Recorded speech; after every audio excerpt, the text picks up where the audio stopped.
ఈ రోజే డౌన్లోడ్ చేయండి, మీ ఫేవరెట్ షోస్ చూడండి. ఎన్నాచి కుమారు ఏం చేసినాడు సార్ వారు? ఇతను మీ పర్మిషన్ తీసుకునే మా రూమ్లోకి వెళ్ళాడా? మీ పర్మిషన్ లేకుండా వెళ్ళాడా? వెళ్ళేసరికి లోపలే ఉన్నాడు. అడిగితే మీరే కీస్ ఇచ్చారంటున్నాడు. చెప్పండి సార్, నన్ను కొట్టారు, తిట్టారు. మరి ఏందంటే సార్ వారు, నాకు కొంచెం మతిమరుపు జాస్తే కుమార్కి కీస్ ఇచ్చి క్లీన్ చేయమని చెప్పినాను. మర్చిపోయి పూడ్చితిని. మీకు రెండో కీస్ ఇస్తుని. మిస్టేక్ నాదే సార్ వారు. సారీ సార్ వారు. చెప్పాను కదా సార్. సారీ. అనవసరంగా ఆవేశపడ్డాం, ఏమనుకోకండి. పర్వాలేదు మేడం. పదసిరి.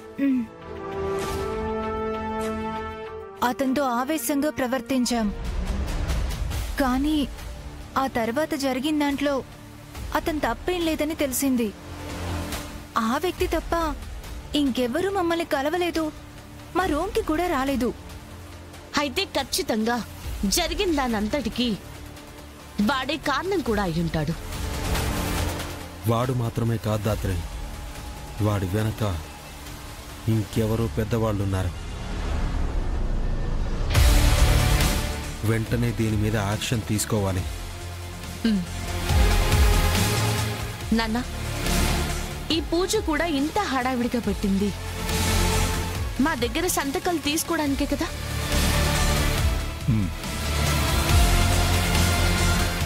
ఎందుకు నాన్న ఇంత జరిగే వరకు మాకు చెప్పకుండా దాచారు?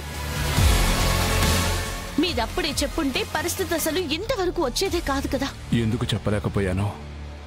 నేను చెప్పాను కదమ్మా. అవును, ఇందాక మీ నాన్న మీకు చెప్దాం అనుకుంటే పోలీసులకు చెప్తే వాళ్ళు సోషల్ మీడియాలో వీడియోలు వైరల్ చేస్తామన్నారని భయపడి చెప్పలేదు అన్నారు.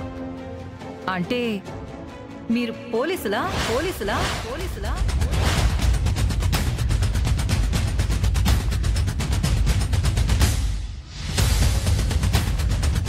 అందుకనే మీ నాన్న మీకు ఇంతవరకు చెప్పలేదా?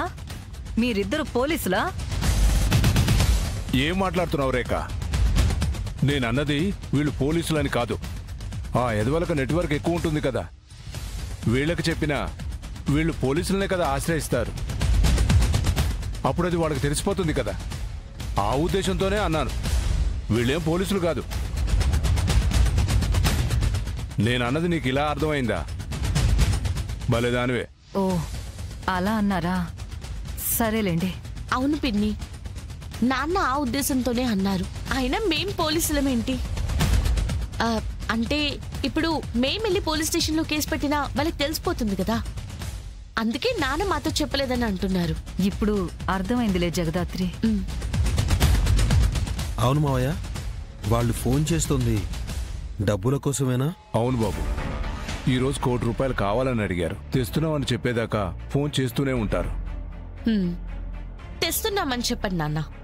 కాకపోతే డబ్బులు అరేంజ్ చేసుకోవడానికి కాస్త టైం పడుతుందని రిక్వెస్టింగ్ గా మాట్లాడండి. వాళ్ళు మన దగ్గర నుంచి డబ్బులు లాగాలని చూస్తున్నారు కాబట్టి ఖచ్చితంగా టైం ఇస్తారు.